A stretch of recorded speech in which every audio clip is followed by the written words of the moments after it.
as a chapter, we hold these learning events for our coaching community development and skill building on a very regular basis, almost minimum once a month. And there are months where we do more. And this year, this is the year-end session for us, and it's been a great year. We were able to bring up some very renowned speakers like Daphna into the chapter for sharing their wisdom and frameworks and tools for us to get better in what we do. And Daphna, I happened to listen to Daphna many years ago in one of the WBEX conferences. And from then on, I have been her fan in terms of, listening to her weekly habits and the emails that come through as a thought process. And the very notable one that I see is happy birthday to myself. That was a very fantastic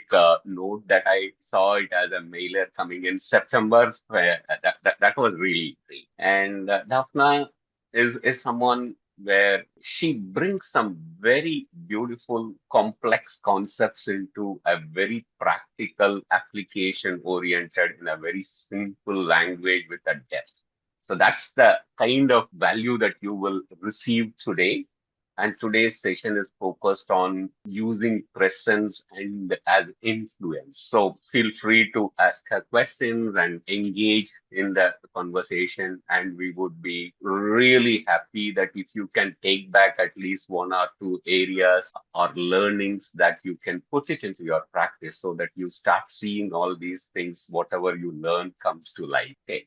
And as a chapter, for those of you who are interested, we have yet another interesting session coming up next week in terms of designing your 2026 by one of our very own chapters, master coaches. So that's coming up on the 22nd. Please look out for our social media channels and WhatsApp groups. You will have information around the registration process coming through pretty soon. And again, as a chapter, we have a lot of platforms and a lot of programs that are running. L&D is one of our flagship webinar that we conduct regularly. We also have a platform where we invite any of you as coaches want to showcase your own learnings and your own frameworks to other coaches who might benefit from it as a coachability platform. That's open to the chapter members. Whoever is interested in making use of that platform, please do feel free to get in touch with us. And we also have a blog post that's coming up written by the coaches every month and a book review.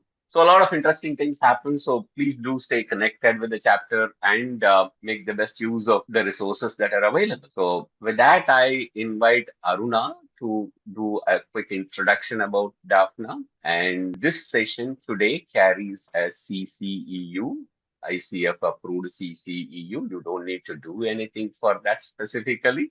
Stay on to the session fully until the end, where there will be a feedback form that will be posted.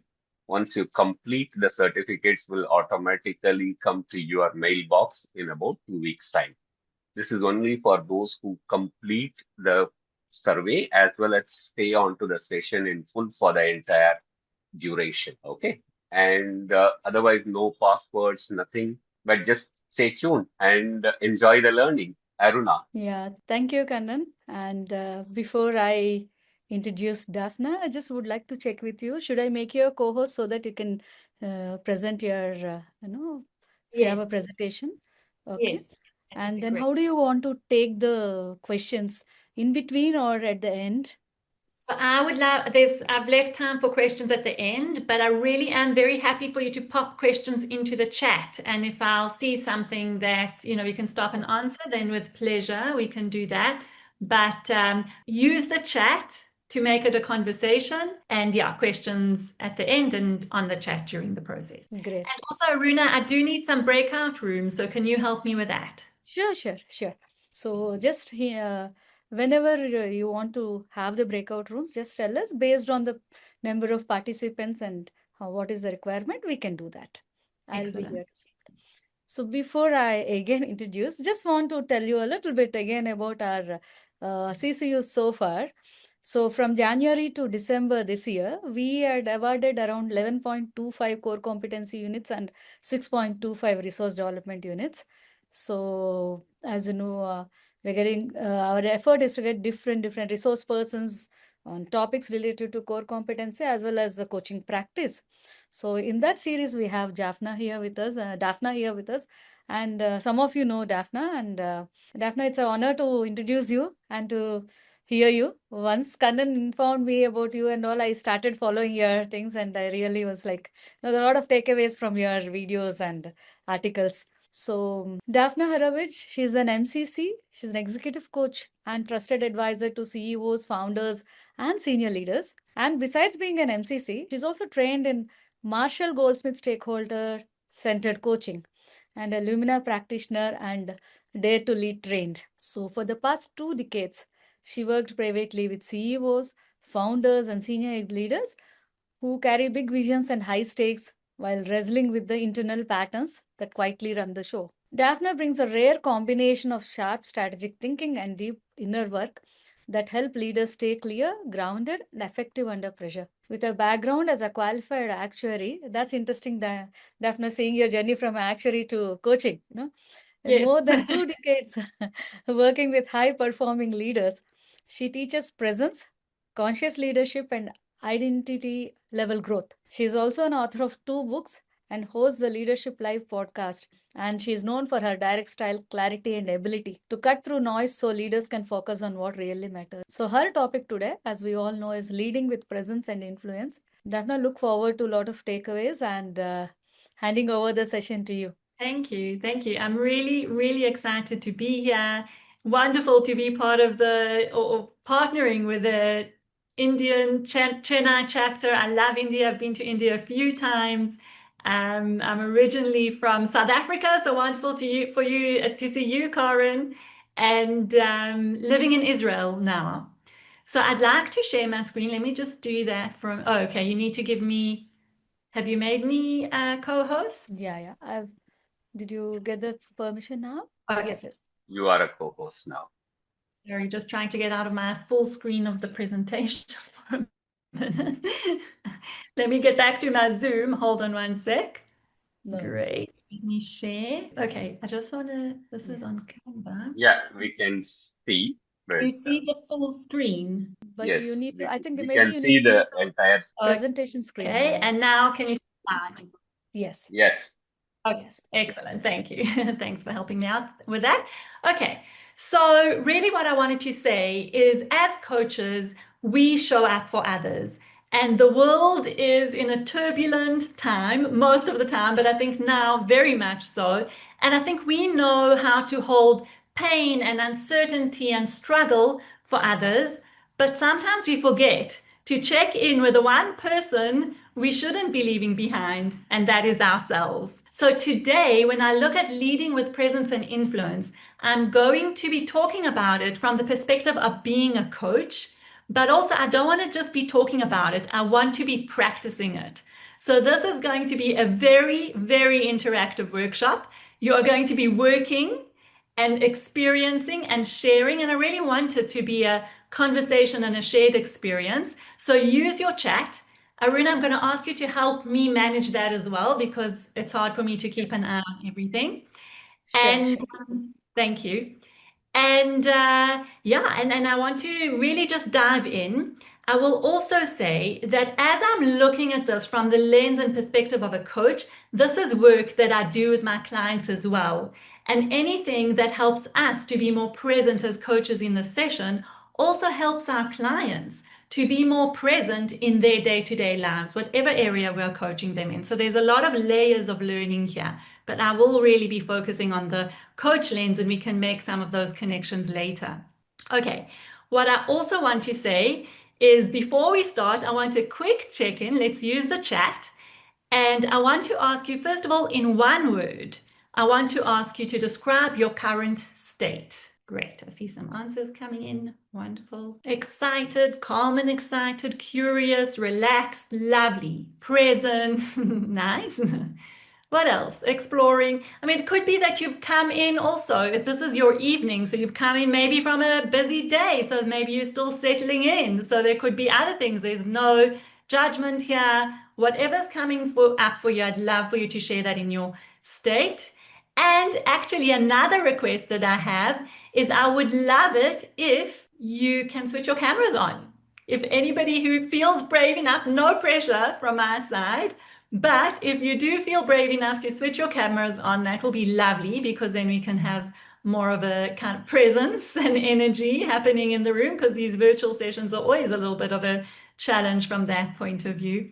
Okay, restless with your throat, excellent. So there's a bit of a tension going there from coming in from work, energetic and calm, excited, great. Question number 2, I would like you to write on a scale of 1 to 10, and again, no judgment here, but if you had to assess your level of presence right now, where 1 is all over the place, a bit distracted, I'm thinking of a million things, to present, I'm here now, all the other windows on my laptop are switched off. And as I say, no, no judgment, and I'm not going to be upset or, comment on anything, but just let's be real for a moment and give ourselves, how present are we? Okay, great. 8, 5, 7, 8.5. Very exact we have here. 6.5 to 7, 7, 4. Wonderful. That is even in itself a moment of presence, to just take this moment and say, how present am I really? And I think that in our life today, this is a very real question. And even just for a beginning, how powerful would it be before you entered into a coaching session to take a moment and say, what is my state in one word? And what is my level of presence in a number? Just to notice. No judgment, nothing to do with it, just notice. And this is what we're going to be talking about and practicing a lot today. So I'm going to ask you to hold on to that.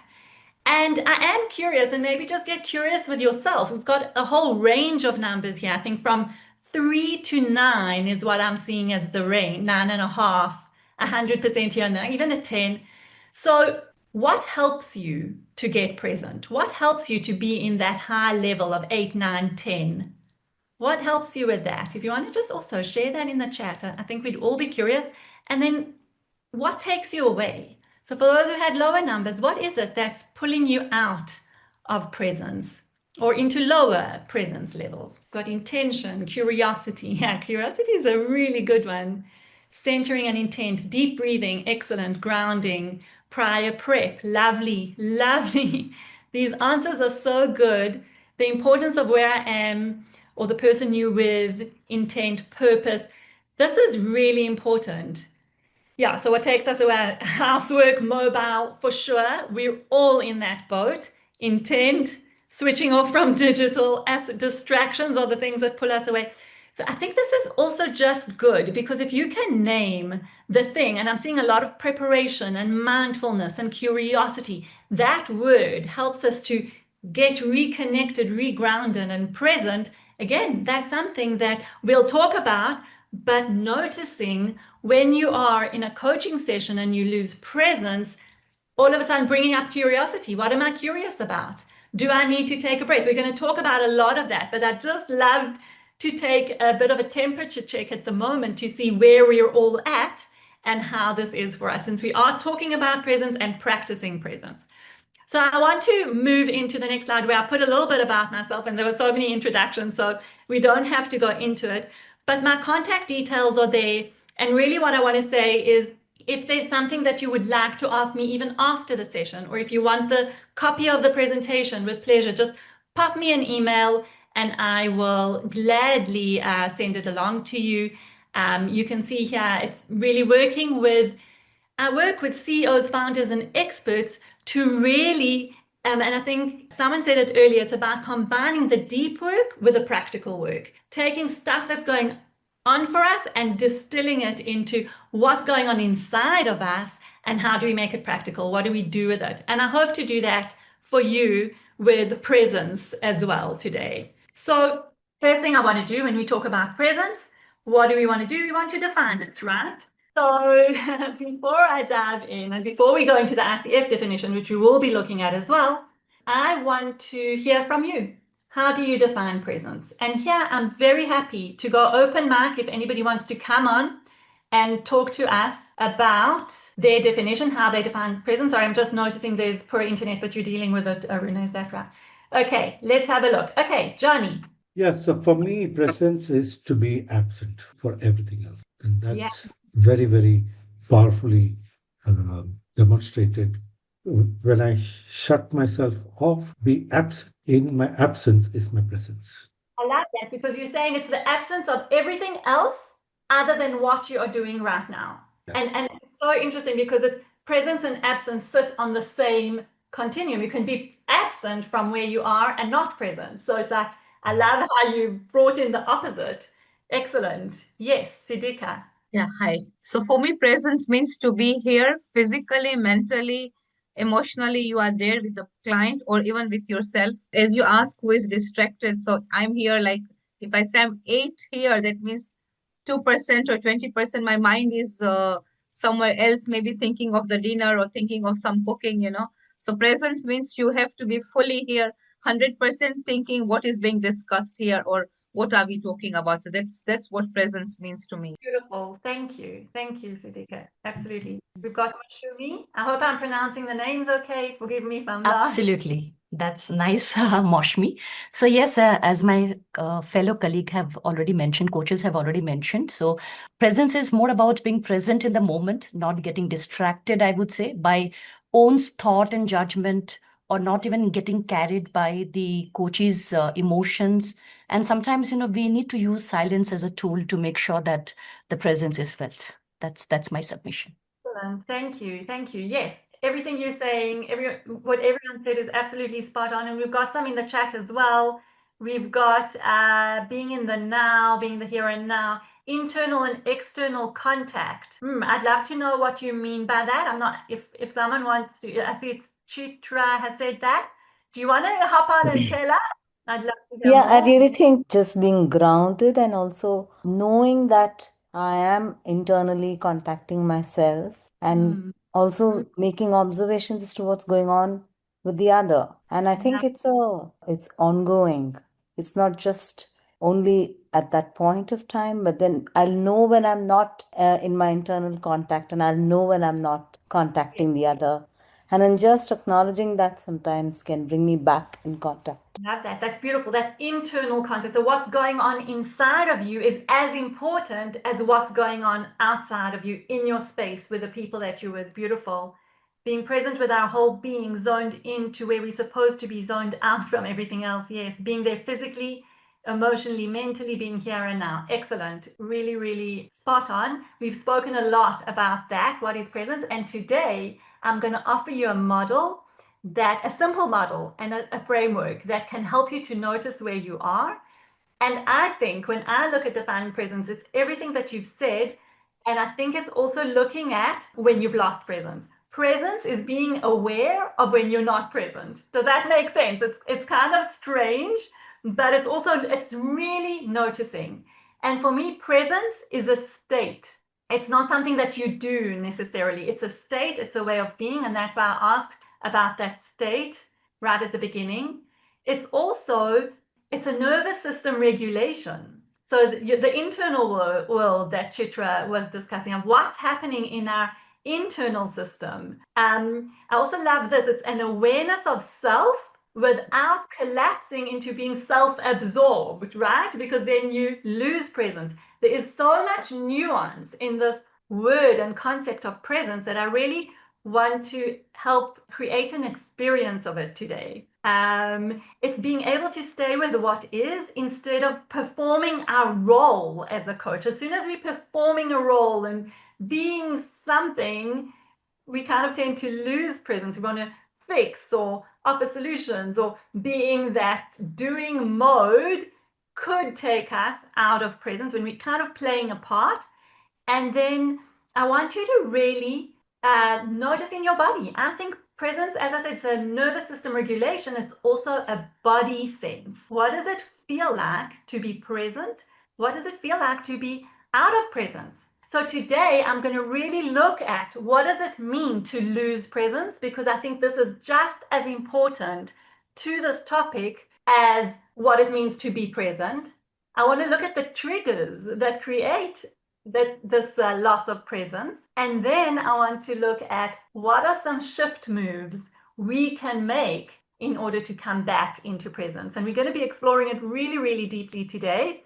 And as a little experiment, just to start with, I want to ask you to just settle into your seat. I mean, we've all had a temperature check right at the beginning of this session. Ground your feet on the floor and take a few deep breaths. And the way that I'm going to ask you to do this is to breathe in for 5, hold your breath for 2, and breathe out for 7. And let's do 3 of these breaths, okay? So breathe in and I'll count. So breathe in, 2, 3, 4, 5. Hold for 2, 2. Release slowly through your mouth for 7, 3, 4, 5, 6, 7. Go again. 1, 2, 3, 4, 5. Hold. 1, 2. Release. 2, 3, 4, 5, 6, 7. And now do last one on your own. I'm not going to count. I'm just going to be silent. Come back into the room. And how present do you feel now? If I had to ask you on a scale of 1 to 10, put that into the chat. And just notice for yourself, has it made a difference? Just that moment of breathing and grounding?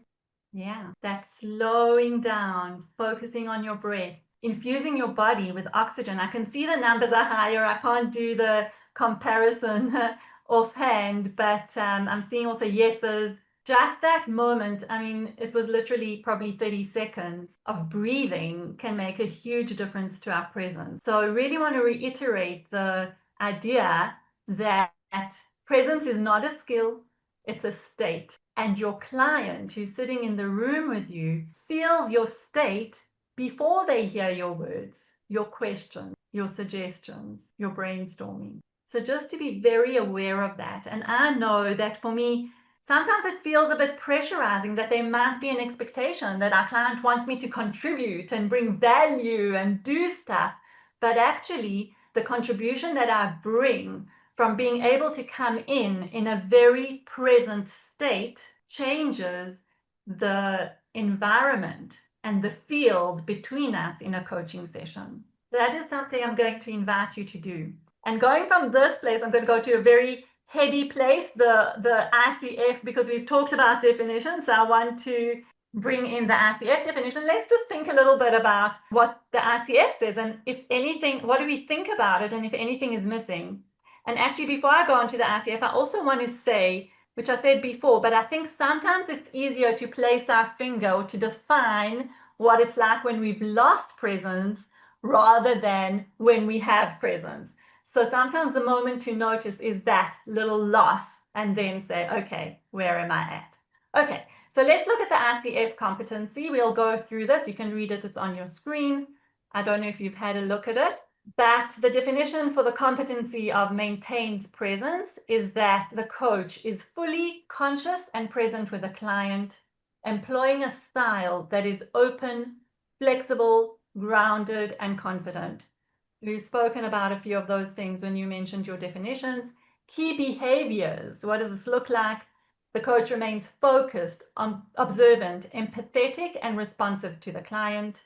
Demonstrates curiosity, which is something that we've brought into the conversation already. Manages one's own emotions so as to, and that's the internal world we were talking about, so as to remain present with the client. Demonstrates confidence working with strong client emotions. I think this is very important. Is comfortable working in a space of not knowing. That is really difficult sometimes for our coaches, even for our clients who sometimes come in expecting us to know maybe and expecting us to offer them solutions. But we don't do that as coaches, we know, and creates and allows space for silence, pause, and reflection.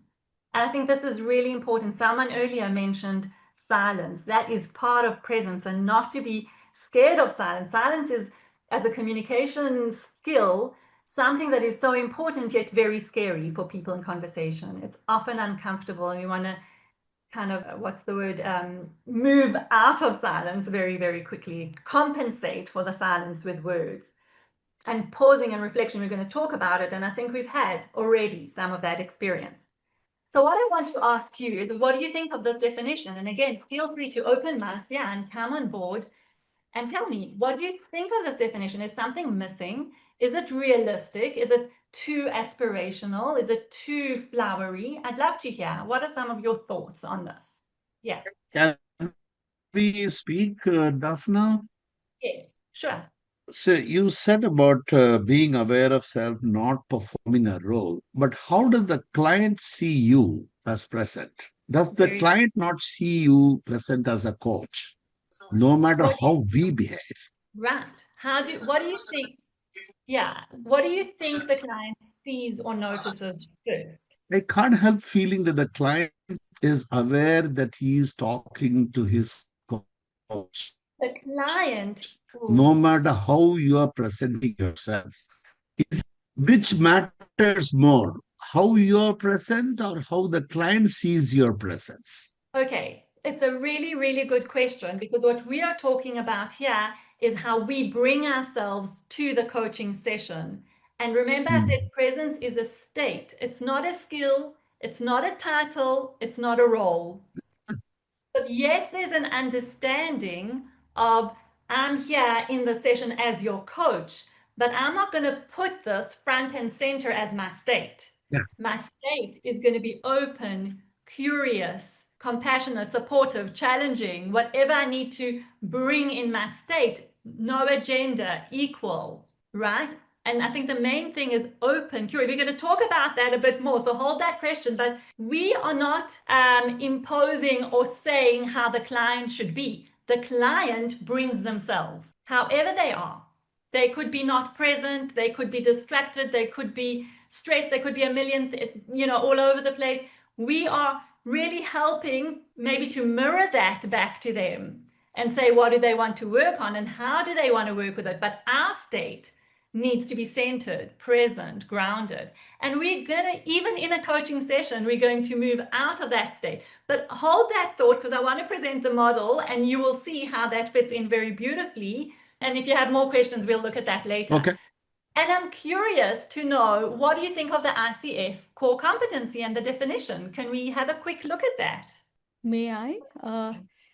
Yeah. I always have this, a little bit of doubt or confusion regarding this demonstrates confidence working with strong client emotions during the coaching process. So I always have it like, how is it related to presence, being present there? Because it's we're talking about confidence and then present, two different things, right? Right. So confident means like you've got to show something. Interesting. Good question. I love it. Let's move on to Mashmi. I really want to. Yes. Yeah, I was just looking at the word empathetic, because if you are empathetic as a coach, there is a possibility of you, moving out of it, or you may get carried away by the coach's reactions or whatever she brings. So I was just looking at why the word empathetic when we say that we have to be away from it. I mean, that's what I was just thinking about.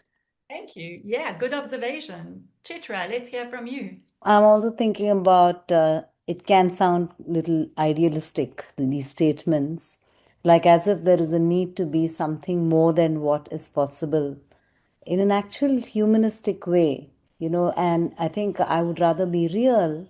And if I've moved out of my presence, I would see what is that about at a process level. So really, Beautiful. and acknowledge that as well. Yeah. I love that. I love that. And it's what's fascinating for me is we've picked just a few words here: empathetic, confident, and which one did you say, Chitra? Did you point a word or just the? No, I just talked about the whole, sometimes the portrayal of it can sound very idealistic. Wow, that's a lot to take on as a coach. All of these things, I'm supposed to be this like almost above human thing, and Yeah. actually not. The idea is to be very real with what we are, to notice what's going on for us and really work with it. And I guess one thing that I'm noticing about this definition is that it misses that. I think what you're all pointing to is it misses what happens when we lose presence. Because to me, presence is not something you can be in 100% of the time. There's no way. We are human. There are distractions. There's a lot of things going on, a lot of emotions for all of us. We all have lives outside of our role, and we need to be real with that. So this gives you some idealized version, but is it possible to be 100% this all the time? I don't think so. I don't think it's human even. But then, so what? So what do we want to do with it? How do we work with it? And that's the question that I want to answer. But I do want to say that as a baseline, as a concept, this is good. I think this definition is good, and it covers a lot of the stuff that we've already spoken about. But what happens when we lose presence? It doesn't really talk about that state. I mean, I think that word state should be in the definition, because it's a state. This describes a lot of behaviors. What do we do? What does it look like? But how do we get back into that state? What happens in our body? How do we recover? What are the triggers that bring up the lack of presence? So again, I want to just hold that thought a little bit. And now I'm going to move a little bit, change track a little bit, and go into that space of what happens when we lose presence. And the question that I have for you here is, how do we respond when things go wrong? And for me, that question is a question that is really important, because I think that is what often takes us out of presence. Something goes wrong, something else comes into our space, we've made a mistake, someone said something that, whatever, hurt our feelings or gave us another thought. Something goes wrong, what happens? What happens to us? And in addition to that, I want you to think about a specific situation where, a moment where you might have felt, and I want to actually really direct it to think of a coaching session. Are we all coaches here? I'm not sure. Is that, Aruna, something I can assume? Or Yes. all coaches, that's great. If there are non-coaches here, think about a meeting or a conversation where you lost presence recently, where you felt that you lost presence. Something came up. Maybe you were stressed. Maybe a message popped up on your phone that caused you to now worry about something else. Maybe something else was on your mind. Maybe the client said something. Maybe the client said something that you really identified with, that you experience yourself, and you have a lot of thoughts about that. So think about a moment where you really felt that stress, something went wrong, I've lost presence, I've lost my center, I've lost my grounding, and I want you to hold that with you, because this is what we're going to be working on for the rest of the session using this model. Okay, you can use something that's current, or you can use something that's happened in the past, and it doesn't have to be something very big, can be something simple just for the illustration of this exercise. And we are going to breakout rooms and work with it. So if you choose something that you're willing to share in your small breakout rooms, and even maybe just write it down for yourself in front of you in like one sentence. What happened in that moment? And hold that with you, because I now want to introduce this model where you might have noticed this black line that's been decorating my slides from the beginning of this presentation. And it's not just a decoration. This is the model. That's how simple it is. It's a black line that splits our page in half to a section that's called above the line and below the line. Like I said, simple model, nothing more than that, nothing more complicated than that. I really do want to attribute it to the Conscious Leadership Group and Jim Deathma, who've come up with this model. I find this to be an incredibly powerful model to use for myself, and I use it with my clients as well. And the question that we ask ourselves with this model is, where are you? So taking the situation that you've thought about, so maybe let me just check, has everybody got a situation in mind that they can work with for the remainder of our session here together? Or does anybody need more time to think about it? Maybe just let us know, because I think it's really important. Can I see just a thumbs up, or, Johnny, is that a question or just telling me that you've got a... Yes, I'm struggling with the definition of going wrong. How do you define going wrong? Okay. You can either use a moment in a coaching session where you felt like maybe you made a mistake, maybe you said the wrong thing, maybe you lost focus and the client said something and you missed it. These are things that happen to us. Maybe the client just told you a big piece of news. Like, I remember a big one that's popping into my head now as a client told me that he was having an affair. You know, for me, that was a little bit triggering because I have a value system that says that loyalty in a marriage is important. So it's like that moment where you feel something going off track. Got it. Does that Thank you. clarify? Okay, so now does everybody have a moment like that? Yes. But Daphna, does it really matter to be not going wrong on every single moment in a coaching conversation? I've had some situation where in the fourth session, the client says, "Oh, I got it." And it is quite possible. It's just like driving, right? When you drive, you don't hold the steering wheel exactly straight on the road. You do this and this, and sometimes you can make a small go wrong there, but does it really matter? As long as you're authentic about it, and yeah. Good job. So you're leading me to kind of the end of the session, but that's fine. So there are moments in the coaching session where it kind of, you go, okay, maybe that, but I fixed it. Maybe I didn't ask the exact right question, but it's okay. I'm not talking about that. I'm talking about take a moment where you really felt, and it stayed with you afterwards as well. You're, oh, I did this or this happened or I over-identified something that's a little bit bigger than, of course, we're going to say something that we think, oh, it could have come out better or whatever, and it doesn't really impact the coaching. So I'm saying something that stayed with you, that you felt not so great about it afterwards. Okay? Okay. And as I say, this can apply to even an argument that you're having with someone, whether at work or outside of work. You know, you had an argument with maybe one of your children this morning because they were late and they were making you late, and now you're angry about it. So it can really be anything that goes wrong in your life. Okay, if you're struggling with a specific context of a coach. Okay, so if I go back to this model, like I said, black line splits your page between above the line and below the line. And the question, is there a question? All good? All so has good. everybody got an example? Just going back to that, are we okay with that? An example to work with? Can we see thumbs up? Okay, good, thank you, excellent. Okay, great. Okay, so the question that I'm asking you relating to this example is, where are you? And I'm not asking where you are in India or in the world at the moment. I'm really asking where you are internally, emotionally, energetically, mentally. And based on this model, you can really either be above the line or below the line. And this is what we want to examine. So I'm just going to explain to you what above and below the line means and just give you a little bit of a background to it. But what this question is this is the question that really sits at the heart of conscious leadership, because it invites you to pause for a moment, to become aware and to take responsibility for what's going on inside you, not from a blame or judgment place, but from a curiosity and compassion place. So it's really noticing. That's all I'm asking to do at the moment. Notice, become aware. And as you said, Raghraman, to be authentic. We want to be real. I think someone else earlier, I think it was Chitra, said being real.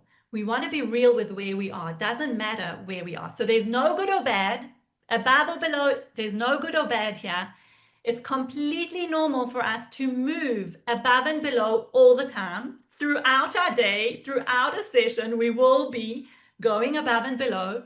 It's a binary model. You can either be above or below. You can't be on the line, but you can be a little below or a lot below, or a little above or above the line. There's a scale there, but you can never be on the line. As long as you're alive, you're either above or below. And as I say, completely normal and natural to move between the two.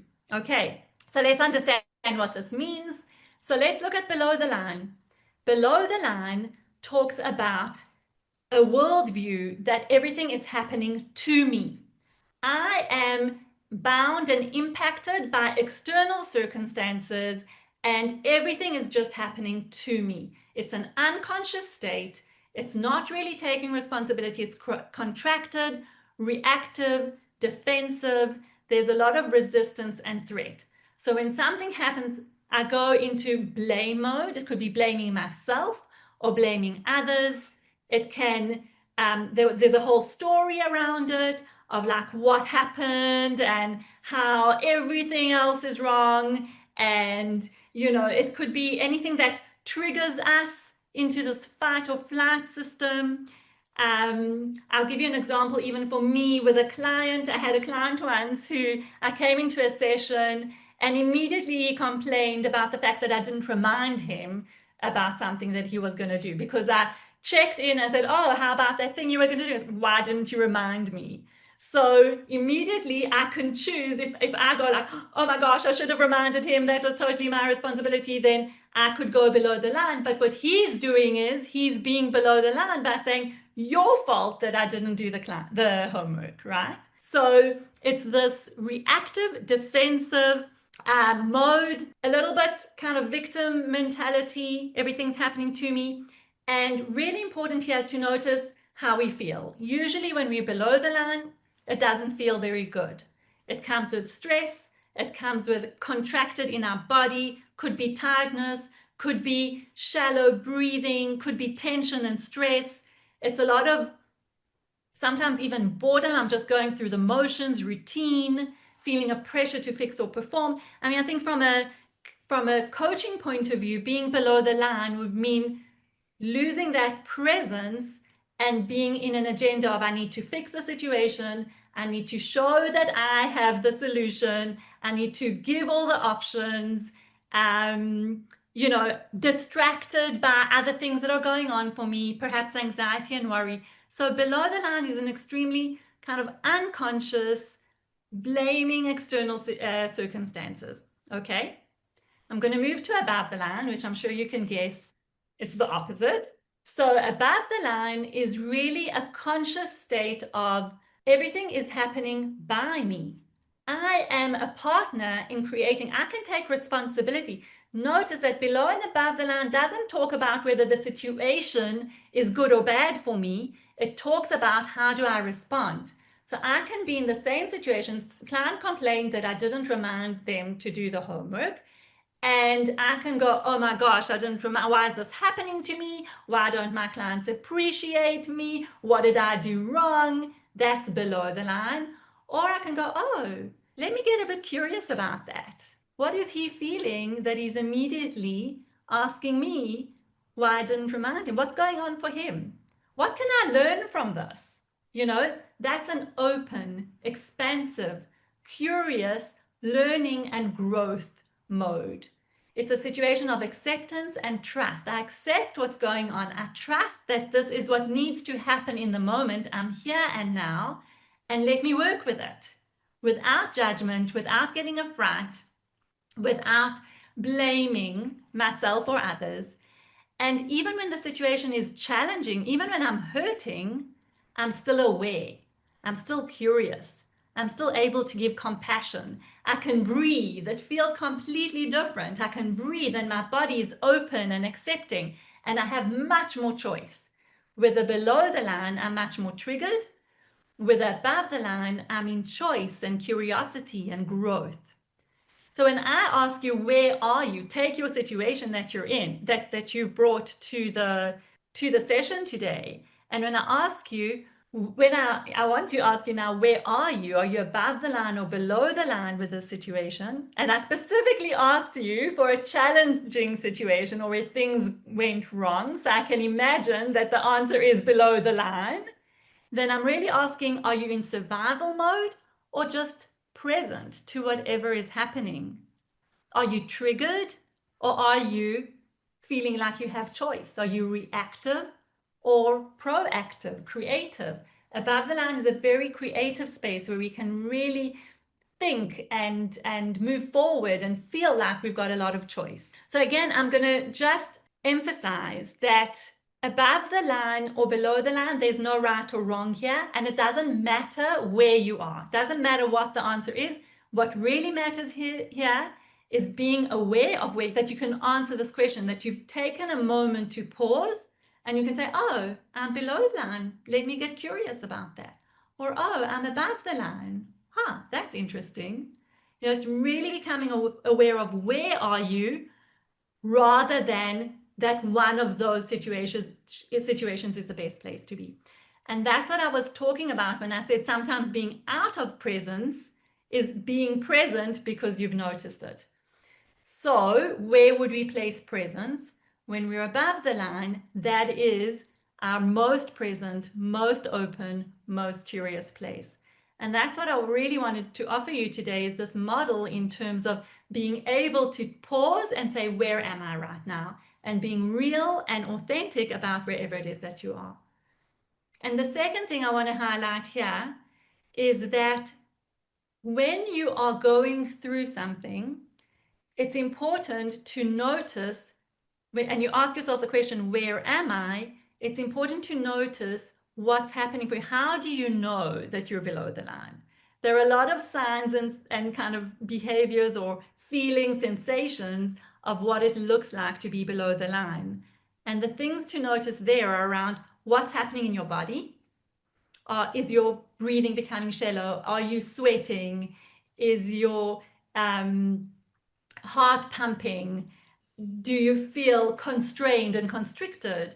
Or do you feel open, expansive? Your breathing's good, relaxed, calm. The second thing to notice is self-talk. What are the thoughts that are going on in your head, and how are you talking to yourself? What are you saying to yourself in this moment? So when something happens, I'll go back to my example of my client that complained. I'm going, you idiot, why didn't you remember to message him and remind him of his homework? That's not a big deal. Do it.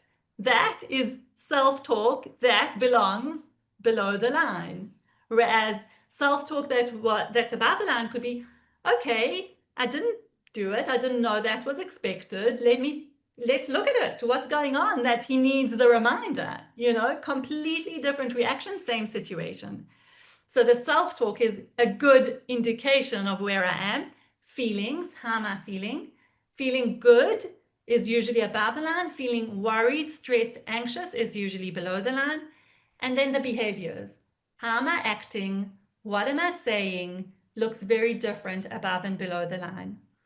I want to say, I did say there isn't good or bad in below or above the line. There are cases where we need to be below the line, and often it's cases of physical safety where we're acting out of our triggers, out of our fight or flight. We don't want to be thinking too much, and we need to be, if we're in danger, we need to act. Usually our body takes over and acts and reacts in the best possible way for us. So that's what I'm saying, highlighting there's no good or bad here. It's more about the awareness of it. Okay, so how are we doing so far? Because I would love to send you into breakouts now. Aruna, about 3 or 4 people. But before we go into breakouts, I just want to make sure that I'm going to stop the share and just see that everybody is on track, understanding this model, and if there are any questions. Yes, Chitra. I've just noticed sometimes I have gone below the line, and then the moment realize that I have, and then that is something that transforms in the Exactly. relationship. Thank you. Fantastic. You're a step ahead. You're a step ahead, because I Oh, sorry think about that. yeah, no apologies necessary. But that moment you just notice it is sometimes the thing that creates the shift. And we're going to look at what creates the shift. So I want to send you into breakout rooms just to share. Daphna, Yes. how many people per breakout room I would you think, want? what are we, 34, 33? Let's do three. So without me and, I don't know, Okay. yeah, let's do 3. So without me, you and Mitu, Yeah. would you like to go to the breakout room? Yes, I can. Like if I have to be here, I'll be here, or you can send me. Yeah, send, go into the breakout rooms. And what I want So to how do many is to minutes are we answer giving them?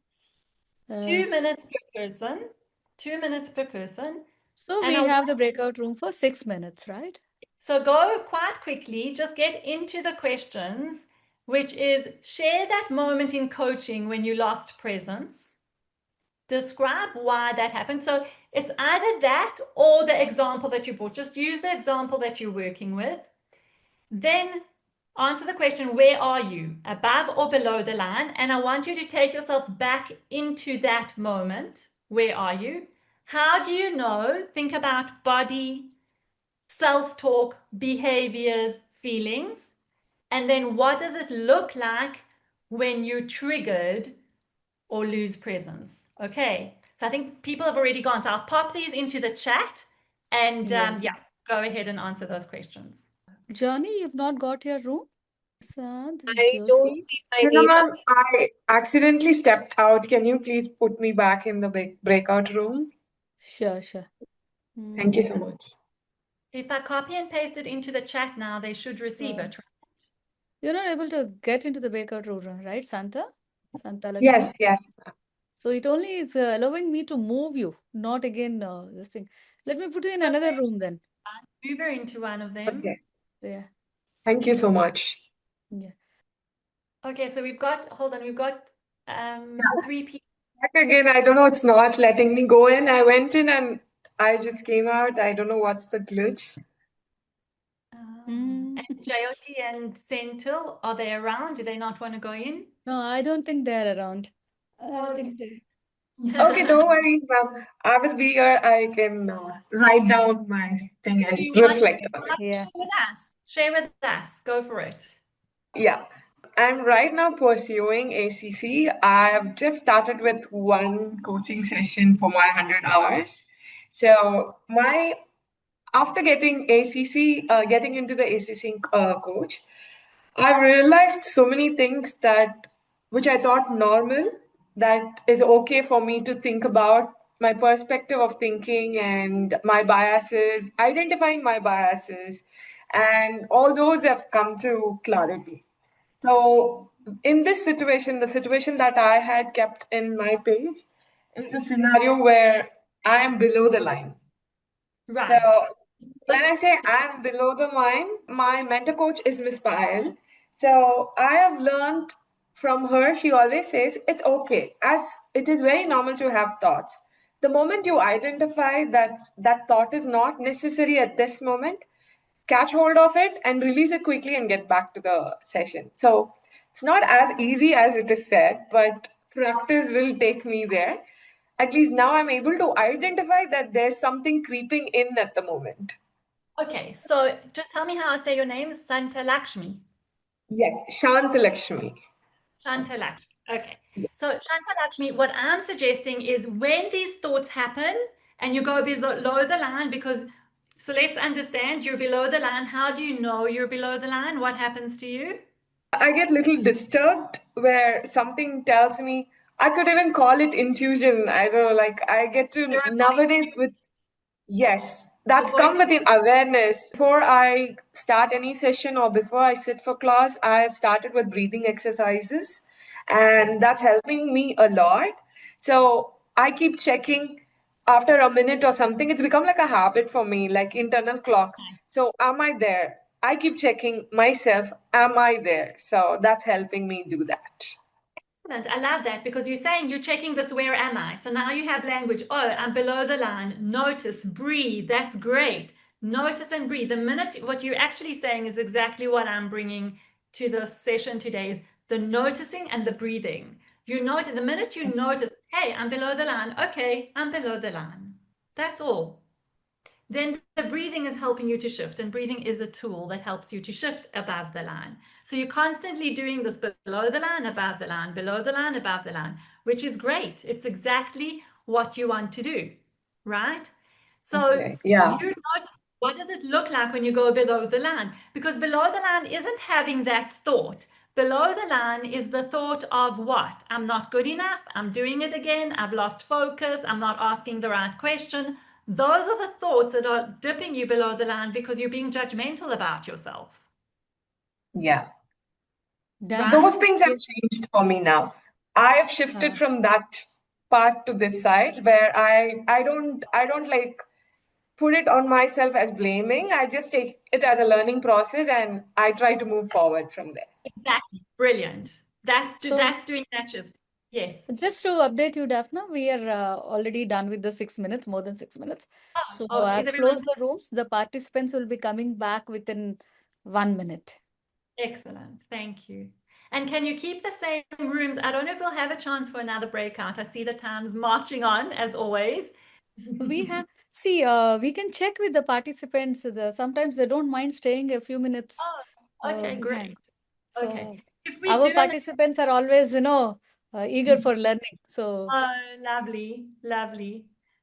Good. So so we can check that and then just keep the same groups. That's what I wanted to say. If you can keep the same groups for the next breakout. I'll check if I can do that because. Or either way. Okay. Is everyone coming back? How was that? We have to have people coming back. Only 10 have come back to the main room. Yes, I see that. I'm just asking while we wait. I'm very happy to have people share what their experience was, or we can wait. Oh, some people have left the Zoom. They're again asking to be admitted. Yeah, these breakout rooms are sometimes confusing for people. Okay, I see people coming back. Excellent, well done. Yeah, we have almost all the participants now, Daphna. Excellent. So who would like to share? Just one or two people. What was the experience of noticing the below the line and above the line in that situation that you brought? Does anybody want to share? Can I It say frightens me something, that many Daphna? times I go more Sure. often than not, I'm below the line, but I know since my judgments are going to be very fallible, I'm supremely conscious that most of my judgments are wrong. So Wow. don't worry about the judgments, discard them, just move on. That's what I think. Exactly. Exactly. Very nice. Discard the judge. Exactly. The judgment takes us below the line. That's what takes us below the line. It's the judgment. The Yeah. acceptance is a big part of it. Okay. Yeah. Chitra, I think you wanted to say something. Yeah, what I noticed was that often there's shame or remorse associated with below the line. And, there's a need to actually kind of hide or recover from it very quickly and in a manner that it's not visible, Right. rather than looking at it as a possible opportunity. What I wanted to say about below the line also, and what we'll see with our clients is often they need to be right. When they want to be right, it dips them below the line because then they get into this defensive response. And sometimes even for us, but I'm right. I've got the solution for you. I've seen the situation before. I've just had another client who had the same thing and this is what worked for them, So watching that. Yes, Johnny. So for me, the biggest challenge is to become aware of the fact that I am not present. Exactly. Because when I'm not present, I'm just not aware. And what I am, Yeah, sorry. go ahead. So Sorry. my pursuit is to learn how quickly can I become aware. And being below the line makes me feel like a human being with all my vulnerabilities. Otherwise, if I'm always above the line, what's the difference between me and a robot? Amazing. Johnny, what you're saying is amazing. And this is what this model offers you is a very simple way to assess where you are at any moment. Notice what's happening in your body. Often our body is the first place that we notice that we've dipped below the line. Notice it and just say, I'm below the line. That's all. That's all that's required here. No judgment.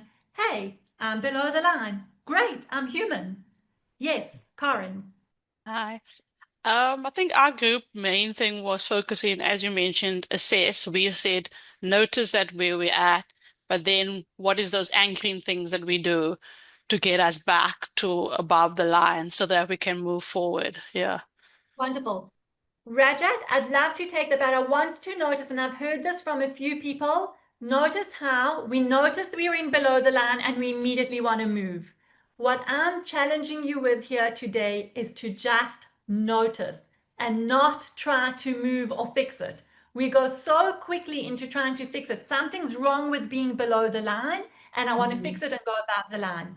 No, I want to say, notice it and stay in it for a little bit. And that's what I want to talk about next. Stay in it, allow it, and understand, just like you're experiencing this, and I've heard also from a few people, you're experiencing. So what I do is I breathe and then I go, or what I do is I move on, or what I do is I need to move quickly into above the line. This is what our clients experience as well. Being below the line is uncomfortable. It is uncomfortable for us, and our human nature and tendency is to shift it, move out of it.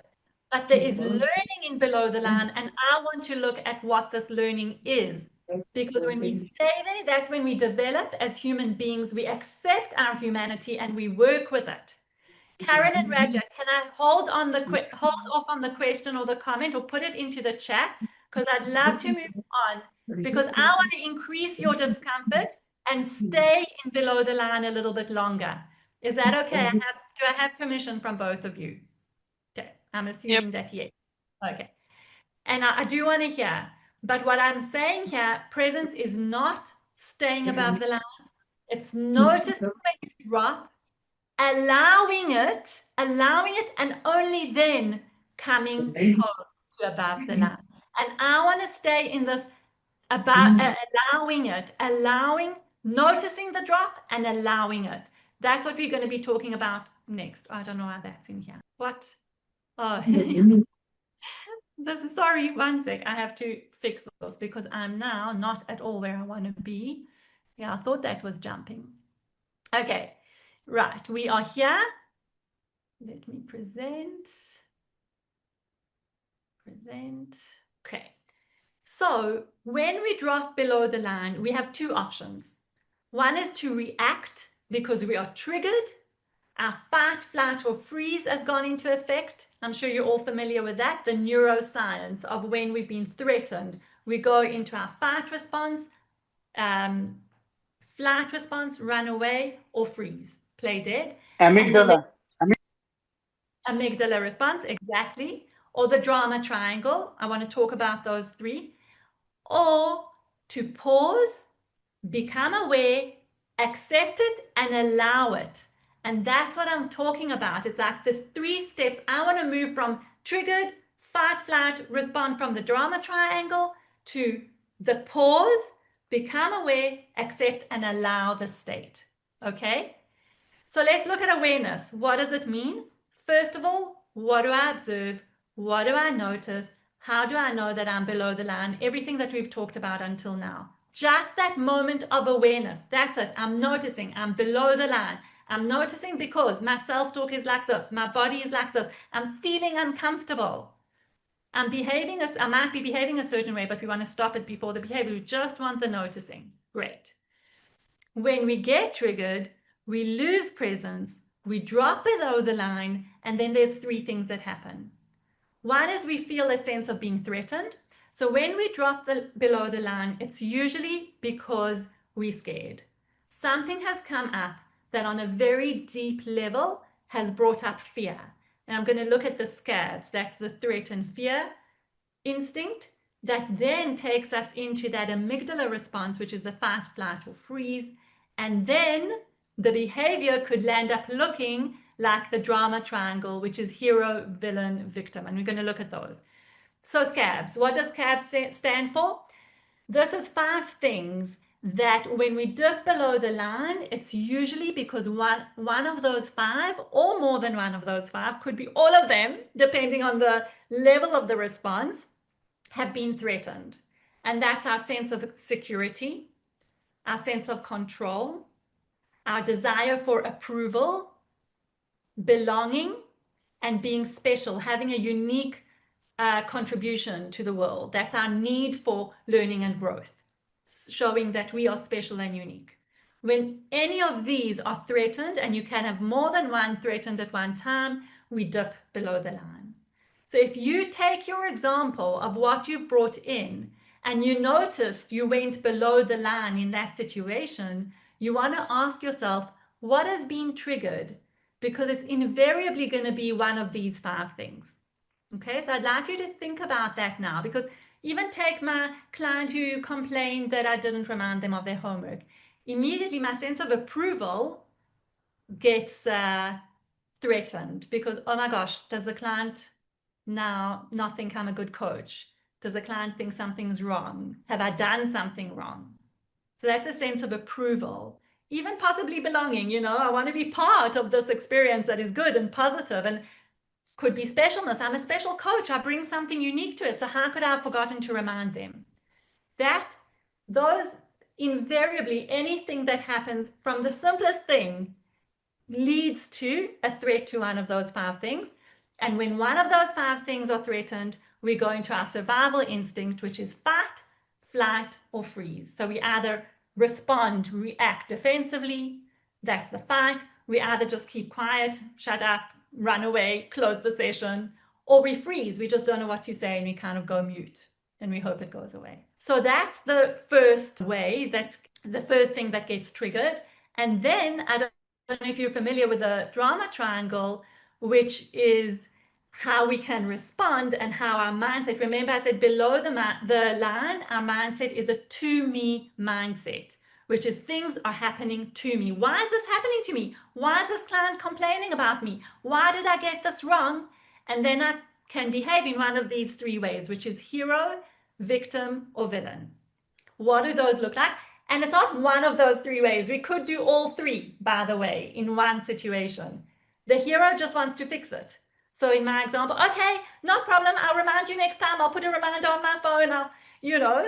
Or the hero also looks, I will give the other nuanced version, is numbing out and running away, not wanting to deal with it, distracting myself with something else. So I move on to, let's move on to what's more important.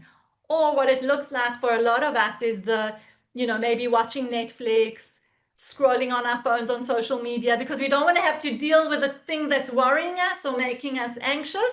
So let's do something else. So I just don't have to. That kind of hero either distracts or numbs out or wants to go and fix it and find a solution.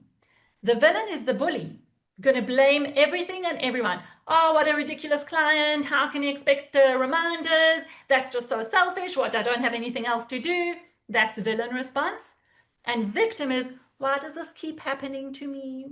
My clients keep coming back with complaints. Oh my gosh, is something really wrong with me? It's just the same thing over and over again. And this client can never appreciate me and he can't see everything that I do for them. That's victim. And we're likely to have all of these three operating. We tend to have one that is stronger for us from a personality point of view, but we are likely to hit all three. So I want to do a bit of a courageous exercise in this moment. Can you?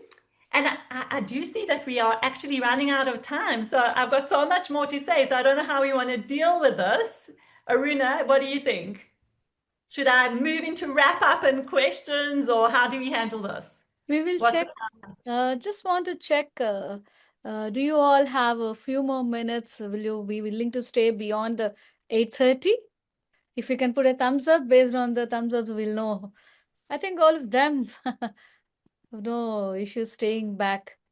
Okay. So shall we carry on, say another 15 minutes? And for those who have to go, maybe just put something you're taking away in the chat, and you can catch up on the recording, I guess. Hey, Aruna?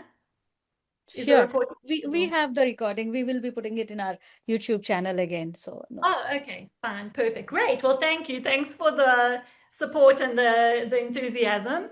All right, so what I want to do now, and I know some of you got your cameras off, some of you have got your cameras on, but can everybody come off mute for this exercise? And I'll explain what I want to do, because there's a really excellent exercise here that you could use with your clients as well, where it's called conscious complaining. So each of you have brought a situation of something that's gone wrong. And the conscious complaining way of talking about it is you're really allowed to go all out and complain about it. And how I would like to do it for 2 minutes. How I would like to do it is that everyone comes off mute.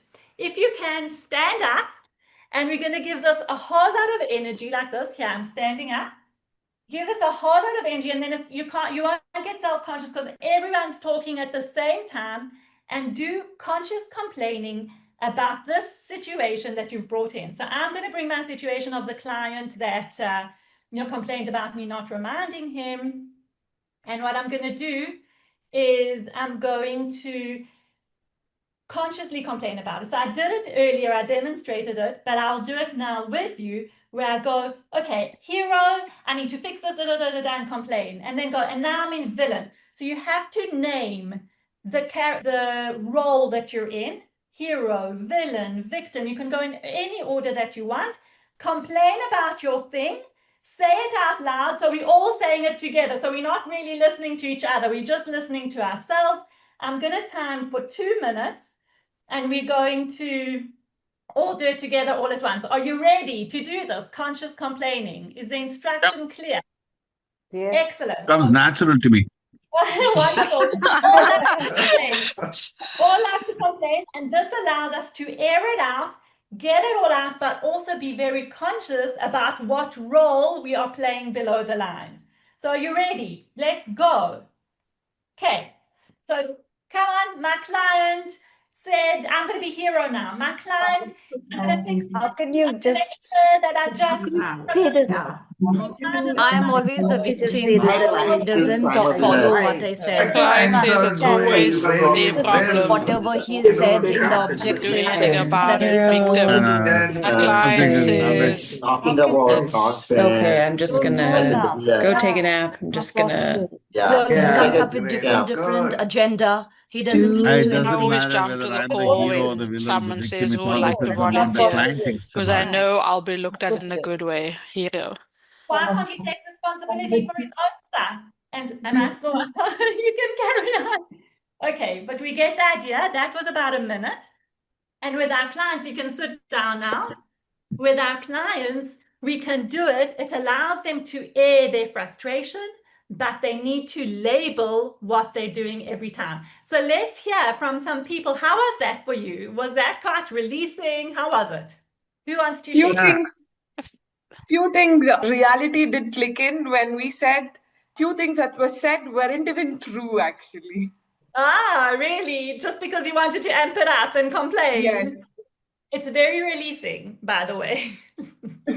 It's true. Sometimes it's not true, but when we're angry with someone or we're angry with ourselves, let it out. Yes. Who else? Daphna, just give me a minute. I'll just need to make an announcement. So for those of you who are leaving by 8:30 and not able to stay back, we've already uploaded the feedback from the Google link. So please do leave your feedback and claim your CCUs as well. So unless until you submit the feedback form, we'll not be able to give the CCUs.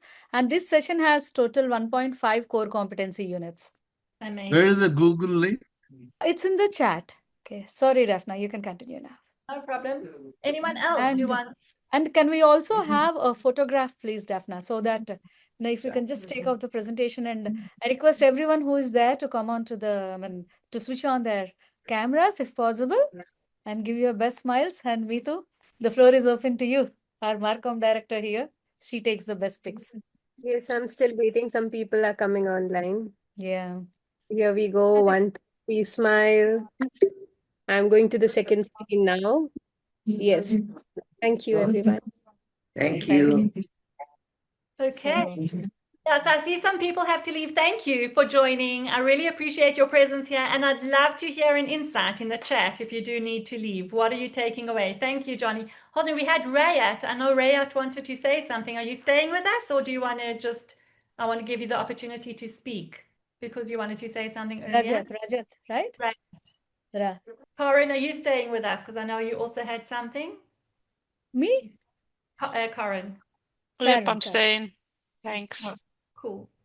Okay.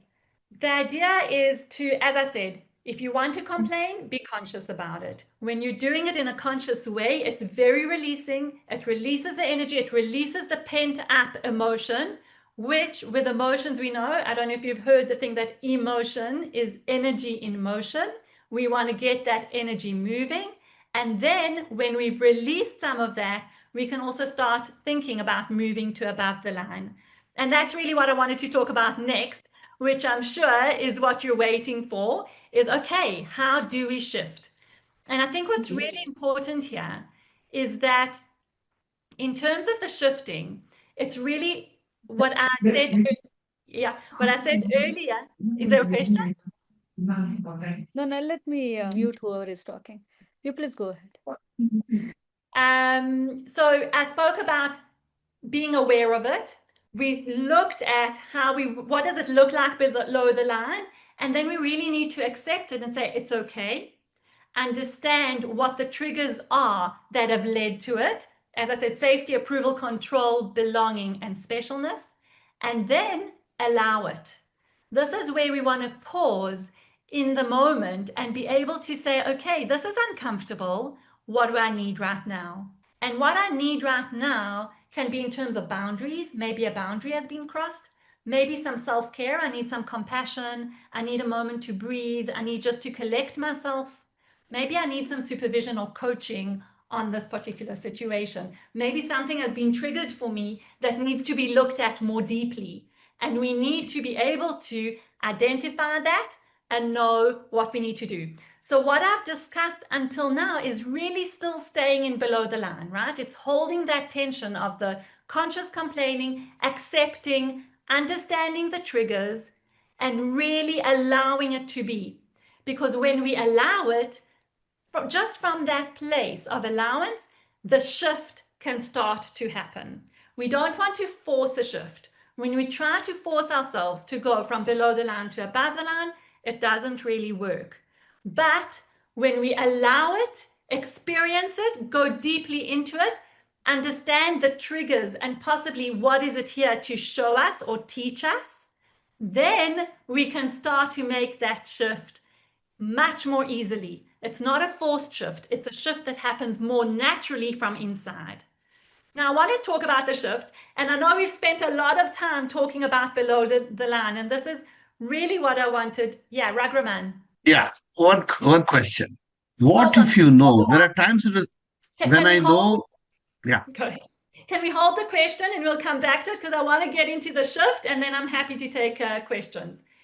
So what I was saying is, just as if you felt that discomfort of being in below the line, understand your clients are feeling it as well.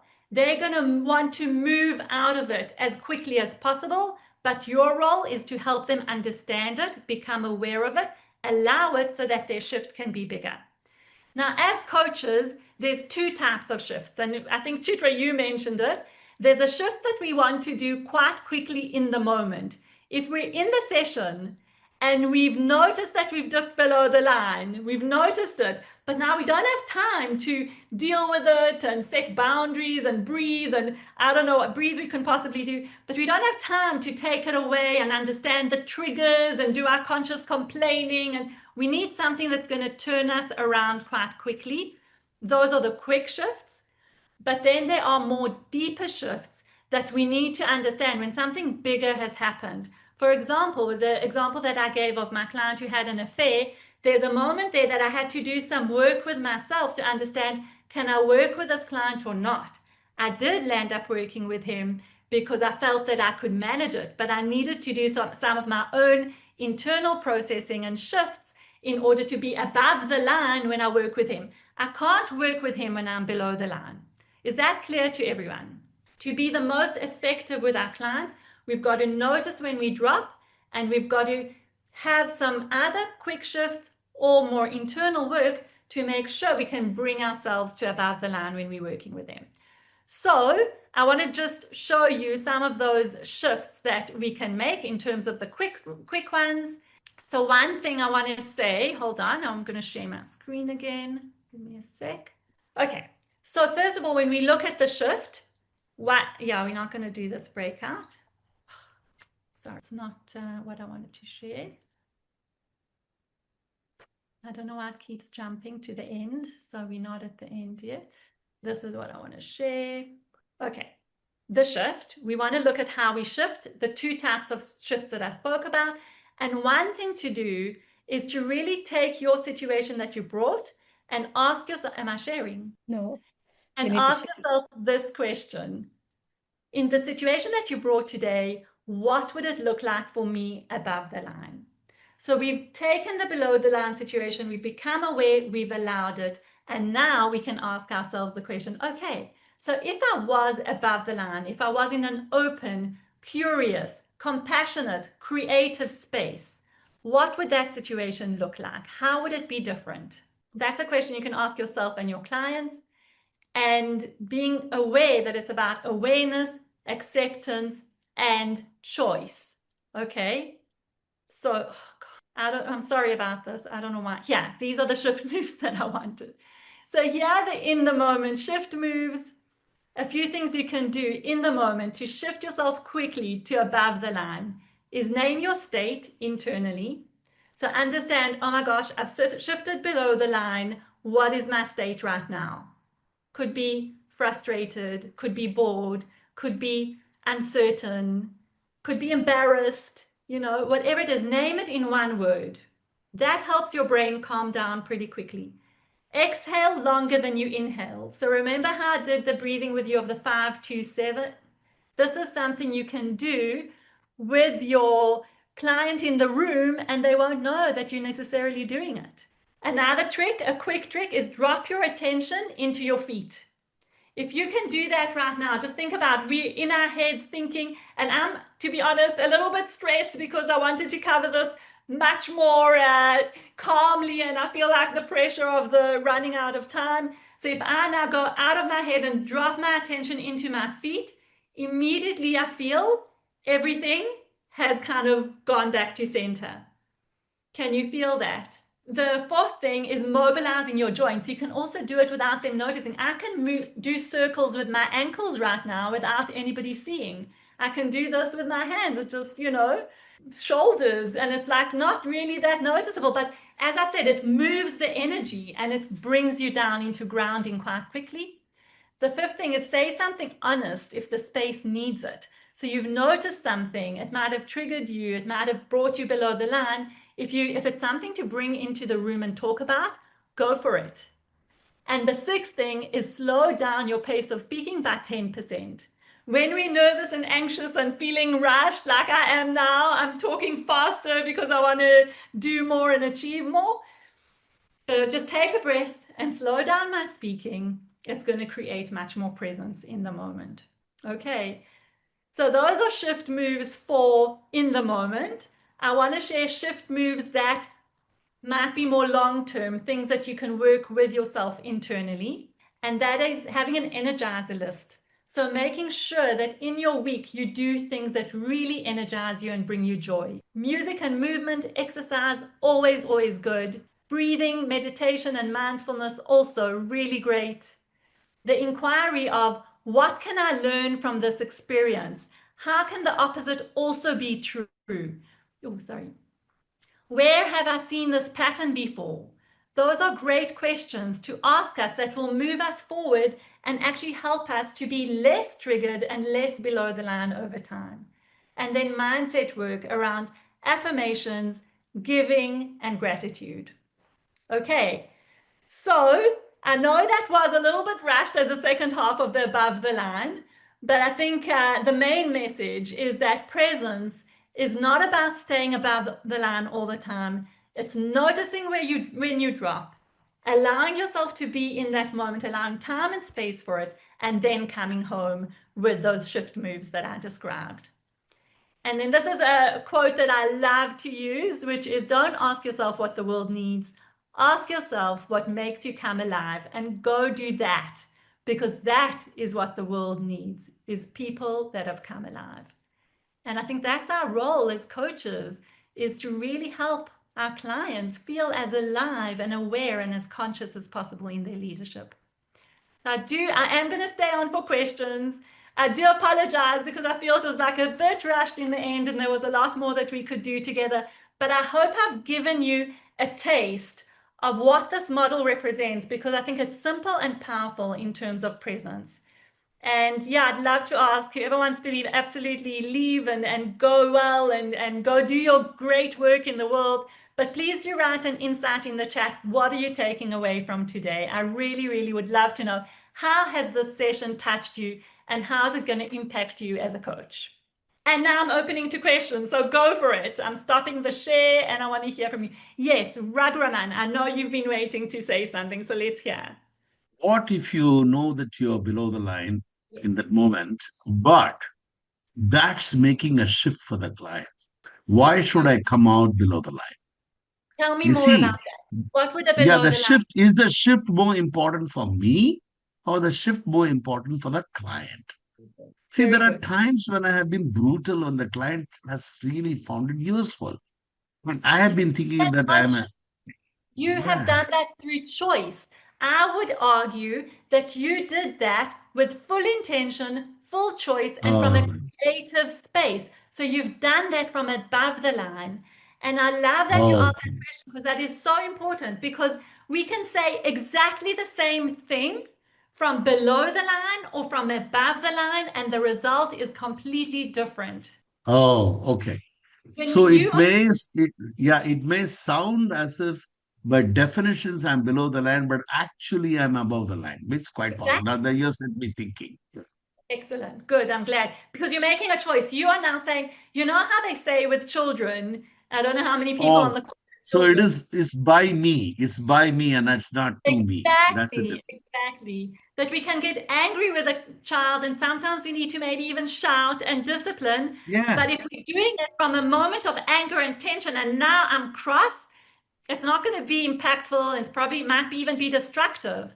But if you do it from above the line, hey, I'm the parent, I need to do this moment of discipline right now, and I'm going to be very conscious. I might raise my voice even consciously. That is above the line. And next time I'll do that with my wife. I like it. Try it. Then you'll have to let me know, Raghraman.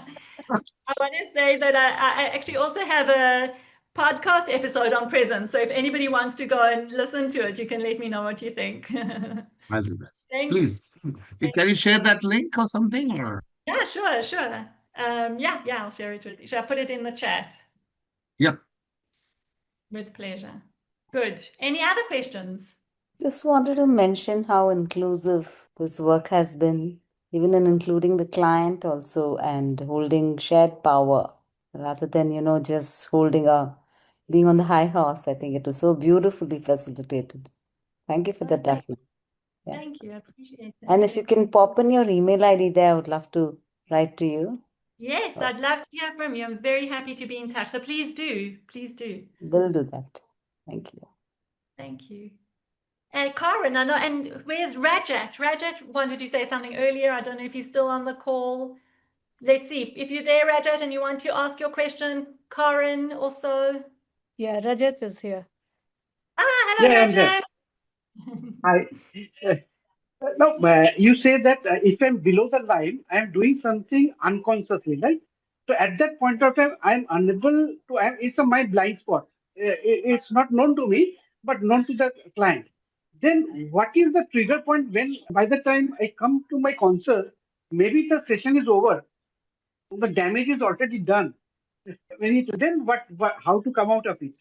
I am doing unconsciously, not aware that it is the perception of, or the client may not be taking in a good spirit. So how to become conscious at that point of time? Yeah. Rajat, I think, are you saying, because there's a few elements to this, are you saying that sometimes we don't notice in the moment, but on reflection, we know that something went wrong? Sometimes it's a complete blind spot and we don't know at all. So there's not much we can do unless we receive feedback from our clients. But sometimes we can't know in the moment. In the moment, we respond how we respond, react how we react. And then afterwards, we think, oh my gosh, maybe I could have done it differently. That's where we need to do our internal work. Coaching, supervision, doing some of our own work around those triggers, understanding where it came from. That drama triangle, what do I fall into? Villain? As a coach, when I'm threatened, do I go into villain, hero, or victim? It could be, those could show up very differently. Yeah, I wish we had more time to actually discuss and draw some examples. I think it would be useful. So if you have any more questions, I'm happy to talk about it. But this is the conscious work we have to do afterwards. Work with our mistakes. Be compassionate. Don't beat yourself up and go below the line about being below the line, okay? Be compassionate, but do the work. We need to do our own inner work as coaches as well. Thank you. Pleasure. Thanks. Karen, I don't know if I'm saying it correctly, but did you want to ask? It's Karen. No, I think you answered it because you spoke about the different shifts, and that covered the question that I actually had, like in the moment. Yeah, because you said don't jump, actually embrace it, but when you're with a client and you can't in that moment, like what do you do? So I got the answer with your two different states of shifts. Yeah, thank you. Awesome. I'm glad to hear. And I think this is, like I say, it's a simple model, but it's so powerful and it's got so many layers that you can work with. So I really would encourage you to play with it, because there's the level of us as coaches, what happens to us with our presence and below and above the line. But as I said, I work with it with my clients, often introduce the model, talk to them about something that's triggered them and use that language of below the line. And then I do say to us, we stay in it for a bit, the discomfort, the stress, the anxiety, the drama triangle. And then I go, okay, what would it look like if it was above the line? And that if you were above the line in this situation? And that question is also quite a powerful question to shift the client out of their own reactive, triggered, defensive responses. Anyone else? Cool. Not a question. Can I add a point? Yes, Glenn. please. Absolutely energetic, beautiful session, though I missed in the beginning. Thank you. I was playing around how to understand presence fully. Today I understood this topic as much more than what I have learned so far as an MCC. Oh, wow. Absolutely a great session. Thanks on behalf of ICF Chennai. I never seen a session with such an interaction, and you made us to dance. You made us to talk about our issues. I think when we talked, I found a lot of people are in my same frame. Absolutely a good work. Keep coming to Chennai, ICF, and we'll be happy to have more session. Thanks a lot. Thank you so much. Thank you for those really kind words, because yeah, I really do hope that the message landed. I love doing more interactive, and I think there's more we could have done, but I really, really enjoyed being with everyone. And the interaction and the discussion participation was awesome as well. So thank you for inviting me. And yeah, we'll be glad to do it again. But it did one damage to me, at least, because you made me realize that often I go below the line. That's not damage, because now you're aware of something you weren't aware of before. So that's a good thing, isn't it? Well, they do say ignorance is bliss, right? Yes. Thank you, everybody. Thank you, Daphna. Thank you very much. Thank you. From ICF, on behalf of ICF Chennai chapter and all the participants, we thank you one more time. It was a very energetic, as Ilan said, very energetic and very engaging session. All of us participating, and I'm glad to hear that. questions. Bye-bye, everyone. Have a good night, and go well, everyone. Thank you. Thank you.